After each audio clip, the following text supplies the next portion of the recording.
Àlàyé díẹ̀ bó ni ti ọ̀rọ̀ estate ṣe jẹ́. Ẹ ṣeun olóòtú, a dúpẹ́ fún Ọlọ́run. Ẹ rí i pé tí ọ̀pẹ́ ìbèrè ni àwọn ò fẹ́ sọ nǹkan kan nípa ẹ̀, ṣùgbọ́n iléeṣẹ́ tó ti wà tipẹ́tipẹ́ ni. Ṣe rí i pé a ní Hoollypeace Herbal Ventures, bẹ́ẹ̀ náà la ní Hoollypeace Lands and Property Limited. Ntẹ́niyẹn rí náà nìyẹn. Ẹ tó rí nìyẹn. Tẹ́ bá wo orí net, tẹ́ bá wo ẹ máa gbọ́ Hoollypeace Lands and Property Limited. Àwa náà lọ́lọ́run jogún ẹ̀ fún. Nílùú Abẹ́òkúta yìí tí èèyàn bá fẹ́ kọ́ ilé àbó fẹ́ ra ilẹ̀ pẹ̀lú ògùrọ́dọ̀ Ọlọ́run bá ẹ̀bùn tí Ọlọ́run fún wa àti connection tó Ọlọ́run fún wa, à ń báyàn ra rẹ̀ tó yẹ pé wọ́n ní níṣòro lórí ẹ̀, à ń báyàn kọ́lé tó yẹ pé wọ́n ní rí dààmú lórí ẹ̀.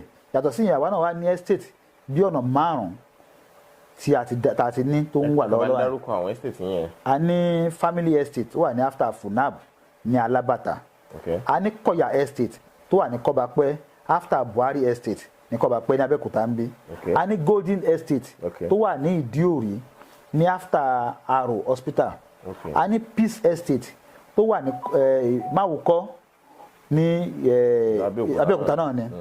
Àti wá ní Hoollypeace farm resort tá a dáko sí. Níbo ni yẹn wà ní Ọ̀pẹ́jì tó pé àwọn èèyàn ń ralẹ̀ lọ́wọ́ wa ń bẹ̀. A ní over 300 acres tó pé àwọn èèyàn ń ralẹ̀ wọ́n dẹ̀ fi ń dáko.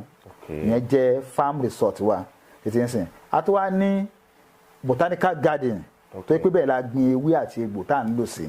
So nípa property, àwa ní iléeṣẹ́ Hoollypeace Lands and Property Limited. Ẹni bá fẹ́ ra estate, ẹni tó fẹ́ kọ́ ilé, tó fẹ́ ra ilé nínú Abẹ́òkúta o, kó kàn sí wa pẹ̀lú ògùrọ́dọ̀ Ọlọ́run ọba, kò ní bọ́ sí ọwọ́ alágbèdá, nítorí pé ẹni bá lórúkọ tó bá ní ìfẹsẹ̀múlẹ̀ ó wá fẹsẹ̀ múlẹ̀ fẹ́ anybody náà pé kò ní ní dààmú lórí ẹ̀.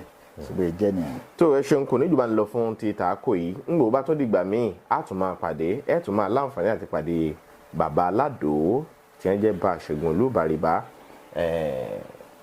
Ọlákúnlé Fásùgbà ló kọ mi. Nọ́mbà bàbá Alado ló ti wà lábẹ́ tẹ́ tí ń wò tán ti kọ jáde àtàwọn ibi tẹ́ ti lè ráwọn oògùn wọn rà káàkiri àwọn orílẹ̀-èdè míì. Títí ìgbà míì tá a mọ̀ pàdé, ire kàǹkà.